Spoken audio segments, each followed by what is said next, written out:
We've just heard from Oscar-winning actor Javier Bardem about a cause that he holds close to his heart. He's highlighting the plight of Western Sahara, a region that's controlled by Morocco, and Bardem says the people have suffered long enough under what he calls an abusive occupation. Now, he couldn't get any Moroccan officials to take part in his documentary, but we have, and we hear Morocco's side. Mohamed Loulishki is the Moroccan ambassador to the United Nations, and we are delighted that you could join us. Welcome to the program. Thank you very much. The first thing I have to ask is, why on earth would no Moroccan official appear in Javier Bardem's documentary?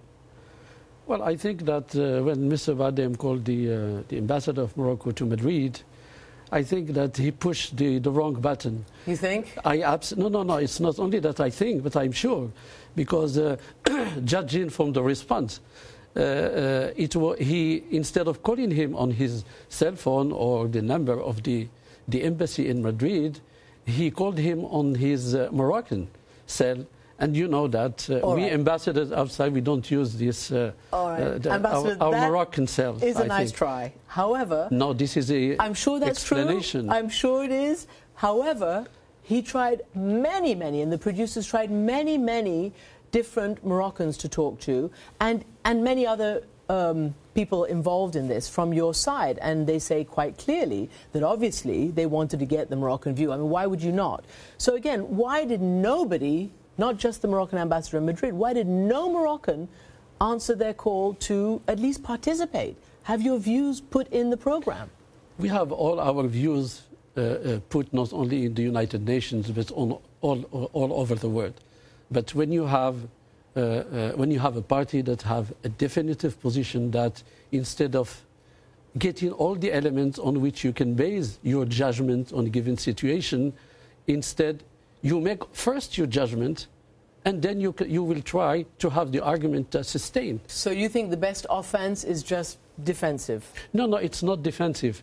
It's a conviction that when the possibility of really having a real dialogue with people that know the history of the issue, that know what is at stake. Have you seen the documentary? No, I didn't see it. Oh, you should see it before you make statements about it, because they do actually have a huge number of people in it. And I'm not making a judgment about it.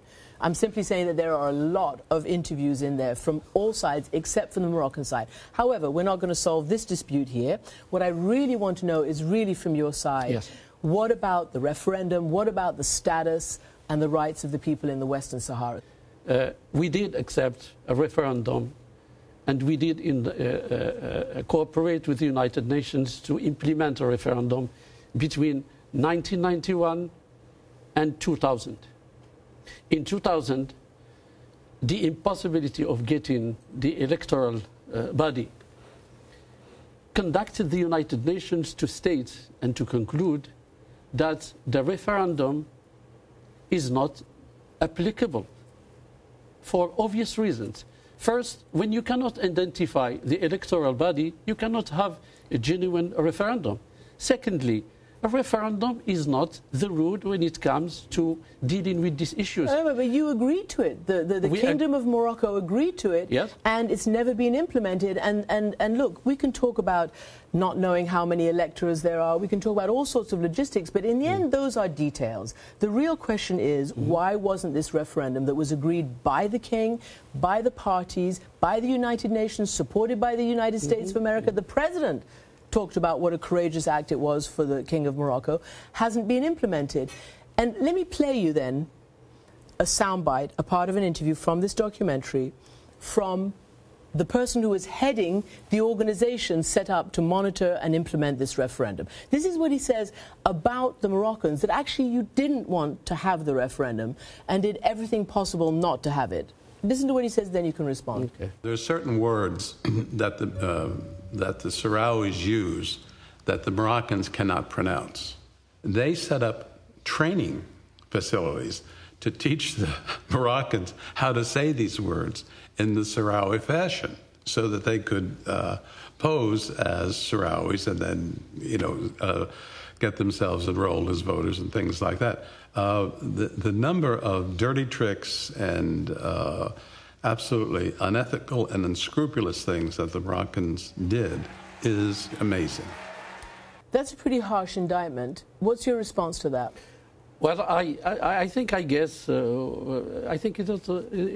was Mr. Frank Rudy. Yes, I think. It was. Yes. Well, if you go back to his declarations that he made immediately after leaving the MINURSO, the declaration that he made in the fourth committee, I think you can see what his position. I think he left Laayoune with a lot of bitterness, and he has a fixed idea on how things will be conducted. And when things did not go his way, I think he has taken a certain position hostile to Morocco. Here, there was a referendum decided for this issue. And you have Frank Rudy, who was in charge of the organization for a number of years. You have John Bolton, who was a very strong UN ambassador, who says that, the Moroccans flooded the Western Sahara. King Hassan determined it would not happen. They signed it, but they never implemented it. So I guess at this point... Sorry, we did not flood the Sahara. Are you saying they're lying? Absolutely. No, I know what I'm talking about. You cannot conduct a referendum with 51% and leave the 49%. It's the recipe of civil war, and we don't want this to happen. We want a negotiated settlement in which we will apply the self-determination. We will negotiate, and at the end of the day, we will go to the population and put the result of our negotiation and say, do you accept this outcome? This is what we want to achieve, because in our part of the world, we have so many challenges that do not challenge only Morocco, Algeria, Tunisia, and the Sahel countries, but also challenge Europe and the United States. Terrorism is gaining ground in this part of Africa that is neighboring to Morocco, and we want to take all the necessary measures. And one of them is to speed up the negotiations to end the ordeal of the population in Tindouf, because we want to have them back.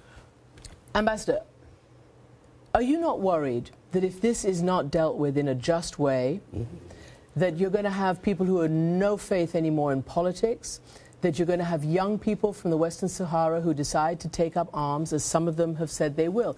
Is this not simply self-defeating for Morocco?